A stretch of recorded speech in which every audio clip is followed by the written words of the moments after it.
সম্পদ, আমার জীবন আপনার জন্য কোরবান গো নবী। ওয়া কানা বাইনা কাতিফাইহি খাতামুন নবুওয়া, আর পিঠের মধ্যে কাজিররিল হাজালা, কবুতরের ডিমের মতো একটা মাহরুন নবুওয়া ছিল। উনি যে শেষ নবী, উনি যে প্রফেট, দ্য লাস্ট মেসেঞ্জার, এটা প্রমাণ আল্লাহ সিল মেরা দিছে বাম দিকের কাঁধে, ডান দিকে না। কোন দিকে? সাহাবারা যারা এটা দেখেছেন তারা বলেছেন যে আমরা দেখেছি এর মধ্যে কিছু চুলও ছিল, একটু লালচে ছিল, একটু উঁচু ছিল।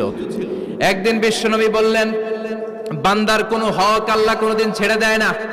আল্লাহর হক আল্লাহ মাফ করে, বান্দার হকের মাফ নাই।